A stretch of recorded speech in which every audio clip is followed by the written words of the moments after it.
Você sabe como que é a maneira segura de armazenar chaves de criptografia dentro das empresas?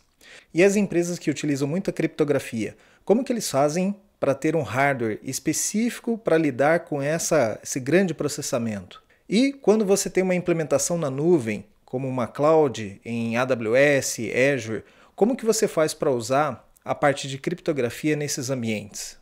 Eu sou o Fábio Sobieck, sou especialista certificado em segurança e privacidade e no episódio de hoje eu vou explicar para vocês o que é o hardware chamado HSM. Como você já deve saber, o segredo da criptografia está no bom armazenamento da chave de criptografia. Isso porque os algoritmos de criptografia, de certa maneira, eles são públicos. Então você pode desenvolver dentro do seu próprio software o mesmo algoritmo de criptografia que é utilizado em sites ou em sistemas operacionais. Tendo isso como base, é óbvio que um atacante vai tentar invadir a sua infraestrutura para capturar a sua chave privada ou a sua chave de criptografia no caso de criptografia simétrica. Tanto os ambientes de criptografia simétrica ou assimétrica, nós temos que guardar essas chaves que são utilizadas dentro do algoritmo. E isso ocorre nos dois casos, tanto na criptografia simétrica quanto na criptografia assimétrica. Quando você tem as duas chaves, chave pública e a chave privada, você deve fazer a guarda então da chave privada e na assimétrica você deve guardar a chave de criptografia, porque a mesma chave é utilizada tanto para encriptar quanto para descriptografar. E o que acontece quando uma empresa perde uma chave ou a chave foi violada? Por exemplo, um atacante conseguiu copiar a sua chave. As chaves têm que ser destruídas, nós vamos parar de usar essas chaves e vamos gerar chaves novas. E a partir daí você tem um outro grande trabalho que é a distribuição de chaves ao longo da sua cadeia de software, sua cadeia de atendimento. É por isso então que a gente tem que proteger muito bem as chaves criptográficas. Um outro detalhe que é bem importante quando se fala em proteção de chaves criptográficas é que quando um atacante chega a ter acesso à sua chave de criptografia e faz uma cópia dela, e ele pode utilizar essa chave fora do seu ambiente para promover um ataque, esse ataque a gente não pode repudiá-lo. Então a empresa ela tem que se responsabilizar por tudo que foi celebrado em cima daquela chave até o momento em que se foi detectado que houve uma violação, que você perdeu acesso, e então essa chave é revogada. Todos esses processos são operações naturais, comuns no ambiente de criptografia. Geração de chaves, remoção de chaves, troca de chaves, revogação de chaves. Isso é algo que nós vamos fazer sempre que for lidar com a parte de criptografia. Então, já que a gente tem que manter bem protegido essas chaves de criptografia e ter um hardware específico para isso, que foi projetado de maneira a ser inviolável ou, no caso de uma violação, que ele possa ter recursos, por exemplo, para fazer uma autodestruição de chaves criptográficas. Foi pensando nisso que se criou esse equipamento chamado HSM. HSM é a sigla para Hardware Security Module, ou Módulo de Segurança em Hardware. Ele tem essa função específica de armazenar essas chaves criptográficas e também pode ser utilizado para outras funções como criptografar arquivos, criptografar textos, assinaturas digitais, assinaturas de transação.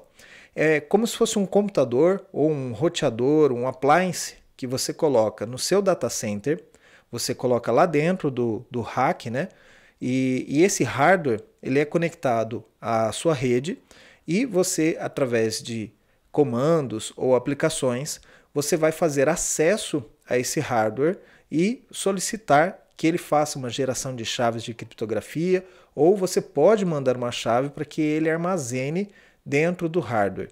Uma vez armazenado, ele tem propriamente um disco rígido ou uma unidade de armazenamento. Esse equipamento também conta com fontes redundantes, placas de rede redundantes, de modo a ficar em alta disponibilidade para a sua empresa. E uma vez implementado isso e colocado as chaves lá dentro, você pode, através dos seus sistemas, dos seus sites, fazer chamadas em API ou através de softwares específicos para esse appliance e pedir que ele faça a criptografia de um arquivo, ou que ele gere um par de chaves novas para uma determinada ação. A grande vantagem do HSM é que, por exemplo, essas chaves de criptografia, elas nunca precisam sair de dentro do hardware. Então, até você pode fazer uma exportação de chaves, mas não é o ideal, né? Então, se você não necessita fazer essa exportação de chaves porque você vai fazer um backup ou fazer a troca do seu HSM para um outro equipamento, você não tira as chaves de dentro dele. Então, tudo que você precisar fazer de criptografia, você envia para o HSM, essa máquina, esse computador, ele vai fazer todo o trabalho de criptografia para você. Ele tem um processador bem potente para isso e ele devolve o resultado para você. Por exemplo, uma assinatura digital. Quando nós pegamos um arquivo e fazemos uma assinatura digital, ele faz o hash do arquivo, ele faz a assinatura digital e te emite de volta o documento com aquele detalhe da assinatura digital. E isso pode ser enviado para fora da empresa e validado externamente. Então, o HSM ele é um hardware desenhado para ser seguro. Então, mesmo que um atacante tenha acesso físico ao hardware, se ele tentar abrir essa máquina ou se ele tentar executar alguma ação de violação, um DDoS ou um ataque em cima das APIs, o hardware e o software dessa máquina ele tem mecanismos de proteção e até, como eu citei anteriormente, um mecanismo para destruição das chaves criptográficas que estão ali dentro. Então, se você abrir uma máquina como essa, ele automaticamente elimina ou destrói as chaves criptográficas para que ninguém possa ter acesso a isso. Então, quais são as operações que eu posso fazer em cima desse equipamento? A primeira delas é o hash. O hash é aquele onde você valida a integridade de um arquivo ou de uma mensagem. Dependendo do hardware que você estiver trabalhando, da marca, o modelo, você vai saber quais são os algoritmos de criptografia e de hash que esse equipamento está disposto ou tem condições de trabalhar. E aí, via a API ou o software, você vai fazer a solicitação ou o pedido para o hardware executa o hash e te devolve o resultado. A outra função que a gente utiliza é a encriptação de textos e arquivos. Então, da mesma maneira, você vai ter uma API, você submete um arquivo para o HSM, esse arquivo é transferido para a máquina, ele é encriptado e devolvido, já com a criptografia. Então, a chave criptográfica, como eu expliquei, ela não sai do HSM, você envia os arquivos, ela assina ou faz a criptografia e devolve. E o HSM ele tem condições, por exemplo, de encriptar arquivos grandes, como arquivos de máquinas virtuais, discos de máquinas virtuais ou dumps de memória ou alguma coisa nesse sentido. Então, a capacidade do HSM é bem grande. Um próximo item aqui é que ele pode fazer assinatura digital. Então, como eu expliquei, você envia o arquivo para o HSM através da API, ele gera o hash do arquivo, assina o hash do arquivo e te devolve tanto o arquivo quanto o hash criptografado com chaves e certificados públicos. Você envia esses detalhes para o seu destinatário e o seu destinatário consegue, através da chave pública, realizar o processo inverso, né? Ele vai fazer um hash do arquivo que você enviou, vai descriptografar o hash que foi enviado do HSM para o destinatário e aí ele vai comparar o resultado que ele teve com o resultado do hash que ele gerou lá e validar a sua assinatura digital. O HSM ele é muito utilizado para assinatura de transações. Isso, por exemplo, quando você faz um TED, um Pix dentro do seu banco, essa informação ela é coletada, o registro, né, de origem, destino, valores, tudo que você escreveu ali no texto do TED ou do Pix, isso é enviado, todo esse envelope de dados é enviado para o HSM faz uma assinatura digital, que a gente chama de assinatura de transação nesse caso, e aí ele te devolve todas essas informações que você pode armazenar. Então, essa é a assinatura de transação, isso os bancos precisam fazer muito, e como o volume de transação é muito grande, precisa ser uma máquina dedicada para isso. Então, essa é uma das aplicações do HSM na prática, quando você tem um volume de transações muito grandes e que você precisa fazer isso em larga escala. Um HSM também pode ser utilizado para fazer assinatura de código-fonte, quando você é um desenvolvedor e precisa, por exemplo, liberar aí uma biblioteca para os seus clientes, ou, por exemplo, quando você precisa fazer uma assinatura de código de forma a evitar que ele seja modificado ou adulterado, né, durante o envio para outra localização. Então o HSM ele pode fazer essa assinatura de código para você.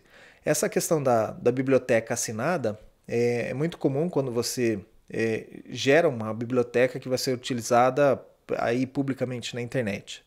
E você precisa então ter um certificado digital assinado ou homologado pela Microsoft ou por um outro fabricante, de forma a que aquela biblioteca ela não seja, o teu software ele não seja identificado como uma ameaça dentro dos sistemas operacionais. Então, por exemplo, no Mac é muito comum isso, quando você vai abrir uma aplicação, ele diz assim, olha, essa aplicação ela não foi desenvolvida por um programador autorizado ou credenciado pela Apple. Isso significa que aquele programa que eu estou utilizando, ele não tem nenhuma biblioteca que foi validada ou assinada com um certificado digital emitido pela Apple ou utilizando aí, no caso, o HSM. Então, as empresas que têm esses softwares públicos, que precisam enviar isso para vários clientes, normalmente eles fazem isso. Eles emitem, então, esse certificado digital junto ao Google, à Microsoft, à Apple. Eles importam isso dentro do HSM e todo o código desenvolvido na empresa, ele leva uma assinatura digital como essa que sai do HSM. Então, como nós temos aí vários programadores dentro da empresa, a gente tem que tomar esse cuidado, não pode deixar uma chave de criptografia como essa disponível que um programador possa passar para o outro. Então isso fica dentro de um hardware e toda vez que o programador precisa fazer a assinatura digital de uma nova biblioteca, ele submete o código dele ou a biblioteca dele para o HSM e o HSM faz a assinatura digital. Então é uma maneira de você usar criptografia em larga escala, um grande time de desenvolvedores, sem necessariamente afetar, né, a credibilidade ou o segredo, né, da criptografia, disponibilizando um arquivo de chave para cada programador. Também no caso dos amantes das criptomoedas, aí, os entusiastas das criptomoedas, um HSM ele também pode, em determinados casos, hospedar uma carteira de criptomoedas. Isso também é um ambiente de mais alto nível ou de larga escala, como por exemplo uma corretora de criptomoedas. Eles utilizam então vários hardwares como esse, um HSM, para poder hospedar, né, gravar essas carteiras de criptomoedas dentro do equipamento. Então, nesse caso, a carteira ela não sai dali, você tem que esvaziar a carteira quando você precisa tirar as informações dali, né, o dinheiro, né, da carteira. Você não tem como copiar essa carteira ou alguma coisa assim. Existe um processo de backup para HSM, mas isso é um processo muito específico e é do hardware para o mesmo hardware ou do hardware para um hardware semelhante. Não é um processo que eu possa fazer exportar um HSM da marca X, importar na marca Y e utilizar o mesmo backup. Então, nesse caso das criptomoedas, você não tem como retirar a criptomoeda dali de dentro, exceto fazendo uma transferência. Uma última aplicação que eu encontrei aqui ao longo das minhas pesquisas, e eu também realmente não sabia que estava sendo utilizado para isso, mas algumas empresas já estão utilizando os HSMs para o DNSSEC. Então, aquela configuração de segurança dos servidores de DNS, os servidores de nomes de domínio, isso aí também pode ser baseado e hospedado dentro desse equipamento do HSM. Então, as chaves de criptografia que fazem a assinatura do seu DNS podem ficar hospedadas dentro de um HSM de maneira mais segura.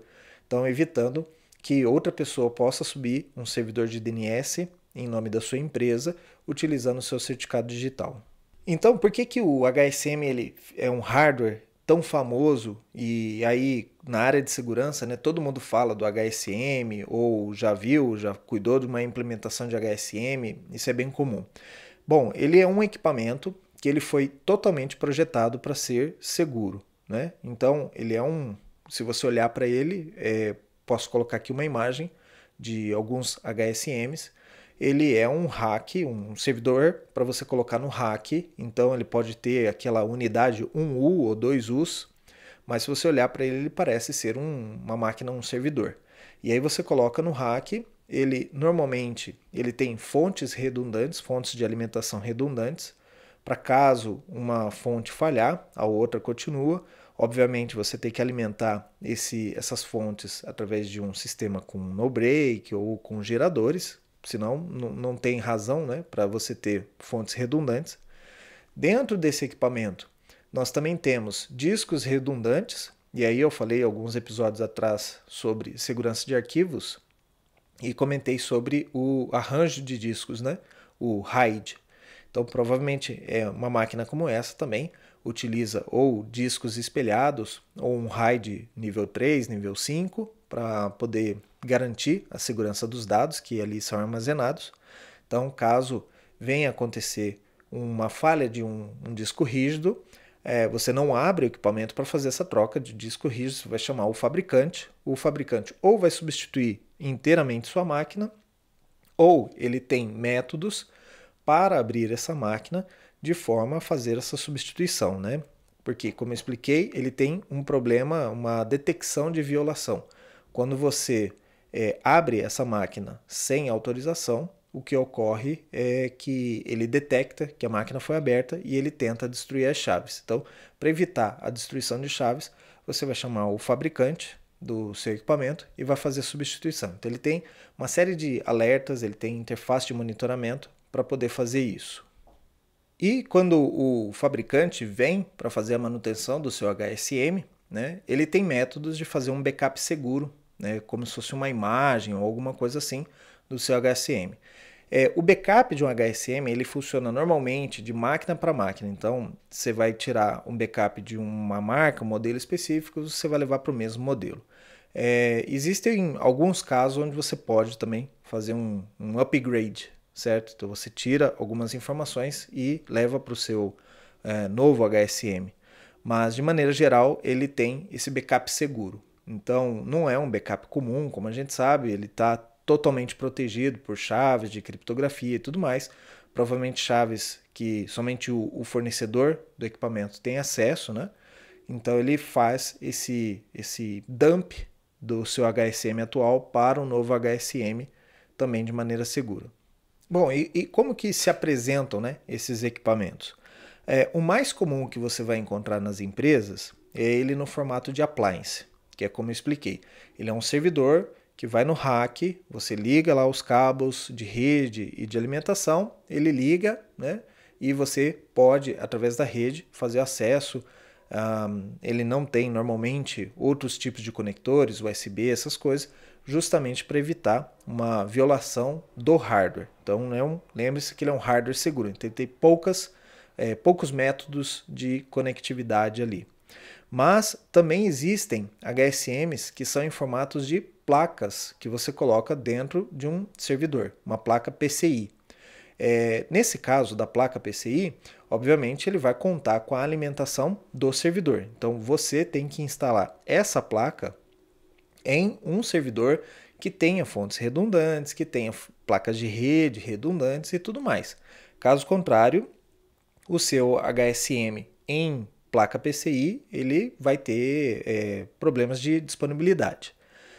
Mas com a placa, você consegue fazer o acesso, por exemplo, de um software que está hospedado naquele servidor, ele faz o acesso direto ao HSM, sem ter que passar isso pela rede ou alguma coisa assim. Então, em determinados casos, você ter um HSM localizado dentro do seu servidor, ele vai proteger as suas chaves de criptografia de maneira mais segura até do que se ele tivesse dentro da sua rede, né, e a máquina tivesse que fazer o acesso até o hardware, né, via uma conexão de rede, né, quando ele está no método de appliance. E quando nós estamos dentro do ambiente de nuvem, uma AWS, um Azure, um Oracle Cloud, normalmente essas empresas elas têm o serviço de HSM também para você. Óbvio que você vai contratar ou por chamadas ou por hora, vai depender do modelo e da empresa, o fornecedor de cloud provider que você está utilizando. E você avalia qual que é a melhor situação. Se você vai fazer muita chamada, então é melhor contratar por hora do que contratar por chamada. Mas o HSM, quando ele está na nuvem, você tem que confiar que o gerenciamento daquele Cloud Security vai ser efetivo, né, e cuidar das suas chaves de criptografia. Sem contar, né, que você está hospedando a sua chave privada dentro do seu fornecedor. Então, algumas empresas elas optam por não fazer isso. Eles preferem que tenha-se o HSM on-premises, ou seja, dentro da empresa, e através do seu gateway, né, ou alguma conectividade, você consegue da nuvem ter acesso à sua empresa. Você exporta ou abre, né, a conectividade de fora, né, da rede de fora, para dentro da sua empresa, ou você estabelece uma VPN para isso, certo? HSM também pode ser utilizado para a parte de VPN e fazer todo esse trabalho de criptografia de redes também. Bom, mas não existem somente os HSMs que nós utilizamos nas empresas, e é utilizado mais no meio corporativo, que são hardwares onde se podem gravar chaves de criptografia ou utilizados para criptografia. No computador que você usa, ou em casa, ou no seu trabalho, provavelmente dentro dele, junto da sua placa-mãe, existe um outro hardware chamado Trusted Platform Module, ou TPM. Esse hardware TPM ele foi desenvolvido mais recentemente, então nos computadores mais novos aí dos últimos 4 ou 5 anos, você já pode contar com um hardware como esse. Inclusive máquinas virtuais que estão hospedadas em hardwares físicos que têm o TPM podem também ter o TPM virtual disponível na sua máquina virtual. Eu acho que o VMware Fusion, o VMware Workstation, já consegue fazer isso. O que faz esse TPM? Ele é um hardware que fica então na sua placa-mãe e ele serve para você armazenar chaves de criptografia. E ele é muito mais utilizado no caso quando você quer ter uma criptografia de discos. Então, como ele está já na placa-mãe, o acesso é rápido, ele agiliza o acesso ao seu disco, mesmo que ele esteja encriptado. Que ele não tem que fazer uma busca da chave fora, num outro ambiente, ele consegue fazer de maneira mais baixo nível, né? Um método mais rápido, ainda no hardware, ele consegue encriptar e decriptografar, né, os dados antes de mandar para o seu disco. Então, se você tem um Windows 10 com BitLocker ativado e você tem no seu hardware esse TPM, o Trusted Platform Module, com certeza o Windows armazenou a sua chave do BitLocker dentro do TPM. Também se você tem o Windows Hello ativado na sua máquina com o Windows 10, você provavelmente tem as suas chaves de criptografia que abrem o seu sistema operacional armazenados nesse hardware. Então, por exemplo, eu uso uma outra máquina aqui com o Windows Hello e quando eu vou me autenticar, eu não tenho mais que digitar a minha senha grande com vários caracteres. Eu digito apenas um PIN, um número, né, com 6 dígitos. Esse PIN ele vai ser usado para abrir o meu cofre virtual, que é o TPM, e dentro do TPM o Windows Hello busca esse certificado que está lá, e esse certificado é utilizado então para abrir a minha máquina. Se eu tirar esse Windows e levar esse Windows para outra máquina que tenha outro TPM, eu não vou utilizar o mesmo PIN para abrir a minha máquina, certo? Porque eu estaria utilizando a mesma senha, mas ele não está exportando, quando eu faço um dump, uma imagem, né, desse Windows 10 para outra máquina, ele não está levando essa senha. Então, quando o pessoal me fala assim, poxa, eu instalei o Windows e agora eu não uso mais senha, eu uso só um PIN. Então quer dizer que eu estou menos seguro? E eu digo que não, você está mais seguro, porque esse PIN ele só abre esse hardware, e esse hardware é que tira dali um certificado, uma chave criptográfica que vai abrir a sua máquina. Então o TPM é utilizado para isso, para fazer boots seguros, né? Para fazer criptografia de discos, para fazer às vezes em determinadas placas de rede, eles utilizam o TPM como local de armazenamento, e também existem alguns equipamentos, como eu já vi um equipamento da Dell e da Lenovo, que usa o TPM para armazenar informações quando o seu laptop é roubado, por exemplo, e ele consegue localizar o seu equipamento com base em chaves de criptografia que ele coloca dentro desse TPM. Então, como o TPM ele é tão seguro quanto o HSM, se você abrir essa máquina e tentar violar esse TPM, ele tem funções ali de hardware que, se você tentar violar, ele queima as chaves de criptografia que está ali dentro, justamente para evitar que as chaves sejam extraídas, né? Então, através de comandos, você também consegue apagar as chaves, mas você dificilmente ou quase impossível, né? Em segurança a gente nunca pode dizer que é impossível, mas é muito mais difícil você exportar aquela chave criptográfica dali de dentro, ou do TPM ou do HSM, para qualquer outro tipo de ação.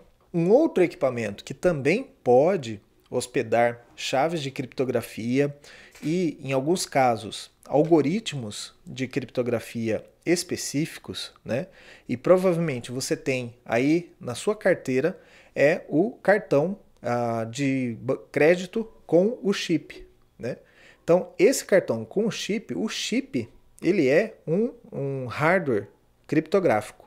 Então você pode, ele tem aqui, no caso, são 7 contatos, né? O chip, se você olhar o seu cartão aí, ele tem 7 contatos. 2 desses contatos, eles são para receber energia, então positivo e o negativo, né? E os outros contatos são justamente para você poder trabalhar a entrada e saída de dados. Então, quando o seu cartão ele sai lá do banco ou da empresa que fabrica o cartão, ele já sai com algumas chaves criptográficas dentro dele. Quando você ativa o seu cartão, por isso que ele já vem com uma senha. Aquela senha é a senha que abre esse cofre que está aqui no chip. Então, aquela senha que você usa na maquininha do cartão de crédito, ela simplesmente é a chave que vai abrir o cofre, né, desse cartão aqui, e vai enviar uma transação para dentro dele e vai pedir hardware, use a chave privada do Fábio e assine essa transação que ele está aprovando. Então, esse hardware ele vai devolver uma assinatura digital para a maquininha sobe essa assinatura digital para o banco, e o banco vai conferir essa assinatura digital com o meu certificado público que está armazenado lá no banco. Então, o banco sabe que o Fábio digitou a senha, abriu, e aqui dentro tem a minha chave privada. Então ele sabe que o que o banco, a pessoa autorizou ali aquela transação foi o Fábio realmente, porque o Fábio é que está de posse desse hardware criptográfico aqui, que tem esse certificado privado que está sendo utilizado para fazer a assinatura da transação. Um outro lugar que você pode ter um hardware criptográfico é o SIM card, ou o chip do seu telefone celular. Então, quando você liga o seu celular, você pode implementar uma senha para abrir esse cofre aqui, que tem um certificado digital aqui dentro. Então, da mesma maneira que é utilizado no cartão de crédito ou no cartão de débito com chip, o seu celular ele vai fazer uma assinatura digital e vai pegar essa informação e vai mandar para a sua operadora. Então, a operadora, no caso aqui no meu caso é a Vivo, a operadora ela tem aqui dentro uma chave privada e a chave pública fica lá na operadora. Então, quando eu ligo o meu aparelho, ele vai fazer uma assinatura digital, vai pegar, né? Então, dentro desse chip, ele vai pegar no mesmo caso, ele vai colocar positivo e negativo para ligar esse hardware.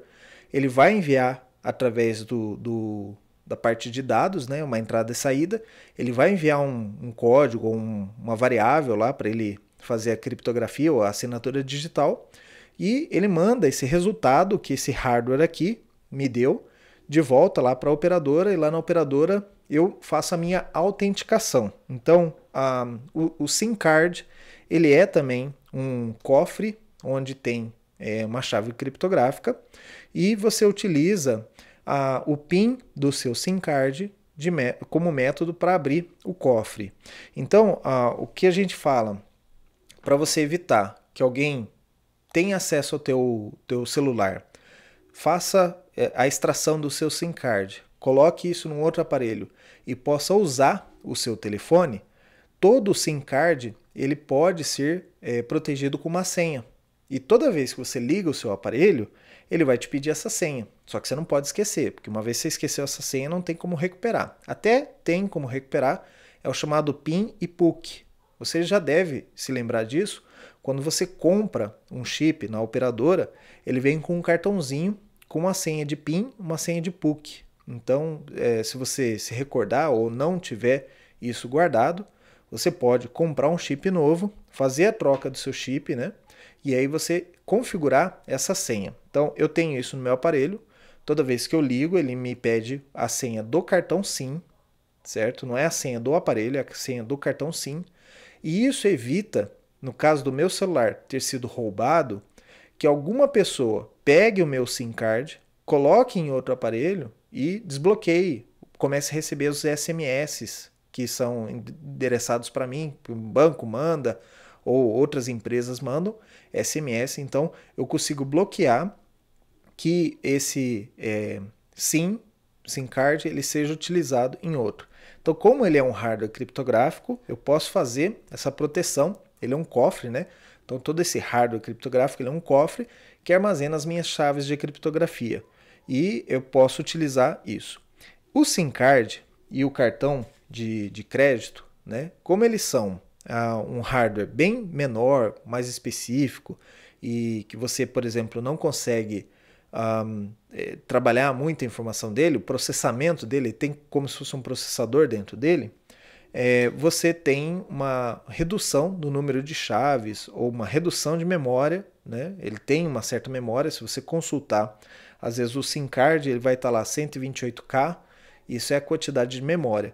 Inclusive tem aplicações em Java que podem fazer acesso direto ao seu SIM card, você pode instalar isso em Android ou iOS, aplicações que fazem direto acesso ao seu SIM card, e você pode trabalhar informações, armazenar informações dentro dele. Não é recomendado, obviamente, mas você tem essas condições. E como é um hardware que é muito específico, o limite ali é um hardware limitado, você não consegue trabalhar muitos protocolos de criptografia, algoritmos de criptografia. Então, por exemplo, esses aqui, normalmente eles trabalham com o algoritmo RSA e Elliptic Curve. Elliptic Curve é um algoritmo de criptografia que ele é mais rápido, né? Ele é baseado em curvas elípticas, ele é mais rápido, então por isso que ele é utilizado, ele tem uma capacidade de processamento menor, né? Ele não exige tanto processador. Então por isso que ele é utilizado muito em celulares, né? Porque as CPUs dos celulares são menores, né, do que um computador, e também nos cartões, como o SIM card ou o chip do celular. Então por isso, e também ele tem essas funções mais reduzidas. Normalmente a gente utiliza para fazer assinatura digital. Você não vai usar um hardware como esse para fazer uma criptografia de um arquivo, de uma mensagem muito grande, porque ele vai demorar para fazer esse processo para você. Ele até pode conseguir, se você não estourar a memória dele, mas ele vai demorar para poder fazer isso para você. Existe um outro hardware também que é mais comum quando você vai emitir um certificado digital, um eCPF ou um eCNPJ. Quando você vai comprar o seu certificado digital, isso você pode ver nos sites aí de empresas que vendem certificado digital, você vai ver que existe um hardware que parece um pendrive ou um memory key de USB. Então, aquele hardware, você consegue gerar o certificado digital e chaves de criptografia também dentro dele. Você também consegue utilizar esse hardware específico, ele tem uma CPU, um processador, ele é alimentado, obviamente, pela USB. Você consegue, então, trabalhar os requisitos que você tem aí no HSM de enviar arquivos para criptografia, assinatura digital, dentro desse hardware. Então você conecta essa USB no seu computador e através de programas e drivers você consegue fazer o acesso então a esse equipamento, certo? Então é muito comum da Gemalto, que é vendido aí por essas empresas, e esse hardware, por ele ser mais protegido, olha que legal, você consegue emitir um eCNPJ ou um eCPF para 3 anos, com validade de 3 anos. Por quê? Porque o hardware que está ali armazenando o certificado digital, ele é mais confiável. Então, eu já tive um eCPF no passado, que ele era em hardware, então eu devo ter guardado aqui em algum lugar esse USB, que você tem ali o seu certificado digital. E você pode emitir outros certificados. Então, se eu fosse hoje renovar o meu certificado eCPF, eu posso levar esse hardware e eu gero o meu certificado dentro do meu hardware já. Então, é óbvio, tem que ver as empresas que são compatíveis com esse serviço, né? Se eu não me engano, eu fiz com a Serasa, então se eu quiser fazer de novo, eu tenho que usar a Serasa.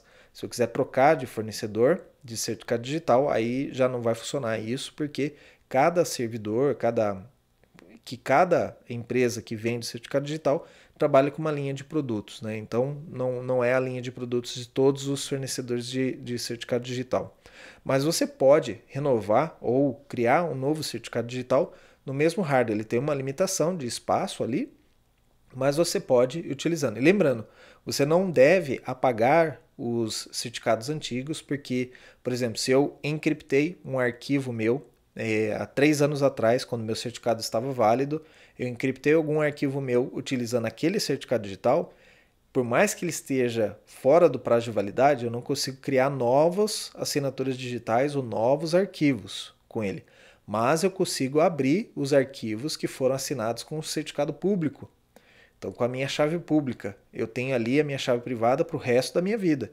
Então, sempre que eu precisar abrir algum arquivo que eu encriptei naquela época, ou alguém me mandou naquela época com a minha chave pública, eu vou ter que recorrer a esse hardware. Então, não posso perder esse hardware, ele fica para sempre. Quando eu emito um eCPF que eu gravo no meu computador, ele vai também para um software, né, uma carteira de certificados digitais, dentro do meu Windows ou do Mac, né, tem o certificado, o cofre de certificados no Mac, e eu posso armazenar essas informações. Só que não é a garantia que eu tenho no hardware. O hardware criptográfico, ele é desenhado para isso, contra violações e tudo mais. Então, o software ele é mais suscetível a problemas. Então, a gente não recomenda num ambiente de alta complexidade ou que tenha muito perigo. Então, obviamente, a gente recomenda hardware nesse caso. Então, você pode ter mais essa opção como hardware de criptografia, essas USBs. Vou colocar aqui uma foto, uma imagem desse dispositivo para você ir conhecendo. Bom, isso era o que eu tinha para mostrar hoje, falando sobre hardwares criptográficos ou HSM, né? E aí espero que você tenha aprendido um pouco mais. Se você tiver dúvidas, envie suas dúvidas para mim. Eu tenho o meu site, que é o www.sobiec.net.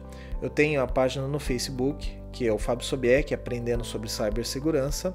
Eu tenho meu canal no YouTube, o Ficando Seguro.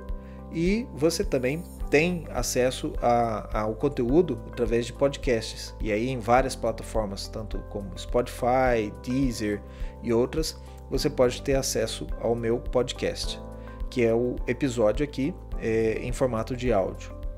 Então fique à vontade para me acompanhar em todas as mídias, mande suas dúvidas e sugestões de conteúdo para os próximos episódios e fique seguro.